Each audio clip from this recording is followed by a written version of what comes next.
October থেকে শুরু করে পল্টন গণহত্যা, শাপলা গণহত্যা, সারা দেশের গণহত্যা, পিলখানার গণহত্যা, 24-এর গণহত্যা, এই গণহত্যা যারা করেছে তাদের সকলের বিচার বাংলাদেশের মাটিতে নিশ্চিত করতে হবে।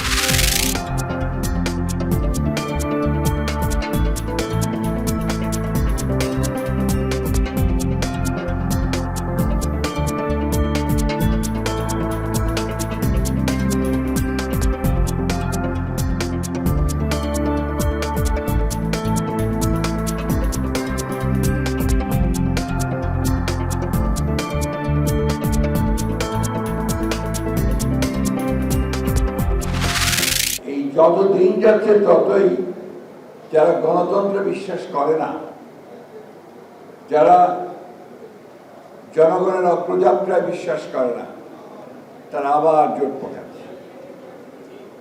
আমার কাছে মনে হয়েছে যে ফ্যাসিস্ট শক্তি যাকে আমরা বিচারিত করতে সক্ষম হচ্ছিলাম, তারা ভেতরে ভেতরে আবার সংগঠিত হচ্ছে।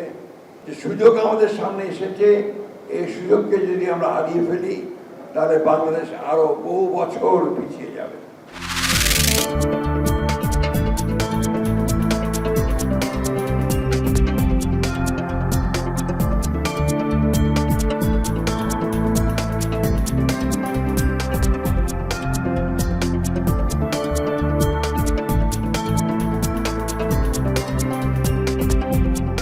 এখন শুনছি কক্সবাজারে নব্য গডফাদার শিলং থেকে এসেছে, গ্যার দখল করছে, মানুষের জায়গা জমি দখল করছে, চাঁদাবাজি দখল করছে, আবার নাকি সেই সংস্কার বুঝে না।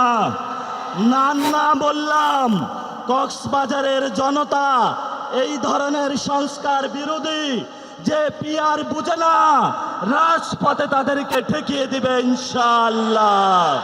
শেখ হাসিনার গডফাদার, তার আন্ডার এরকম ছোট ছোট গডফাদার পুরা বাংলাদেশ জুড়ে ছিল। আমরা সেই গডফাদার তন্ত্র ব্যবস্থার বিলোপ ঘটিয়েছি। মাফিয়া তন্ত্র, গডফাদার তন্ত্র, স্বৈরতন্ত্র, পরিবারতন্ত্র, এই সব কিছুকে বাংলাদেশ থেকে উচ্ছেদ করতে হবে। জনগণের বাংলাদেশ, গণতান্ত্রিক বাংলাদেশ প্রতিষ্ঠা করতে হবে। কে পিয়ার বুঝে, কে পিয়ার বুঝে না, এর জন্য সংস্কার আটকে থাকবে না। বাংলাদেশের গণতন্ত্রকে প্রাতিষ্ঠানিক রূপ দেওয়ার লক্ষ্য অর্জনের ক্ষেত্রে আমাদের জাতীয় জীবনে আসন্ন জাতীয় নির্বাচনের ব্যাপক গুরুত্ব রয়েছে।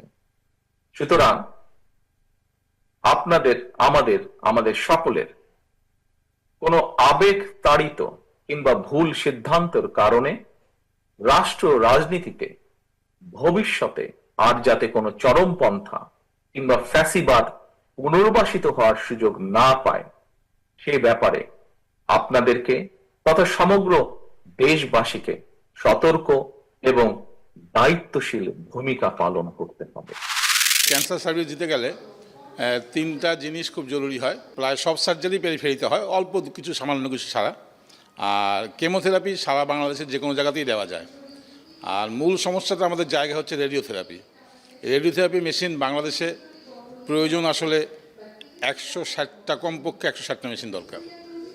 সেইখানে বাংলাদেশে বিদ্যমান মেশিনের সংখ্যা হচ্ছে 24টা।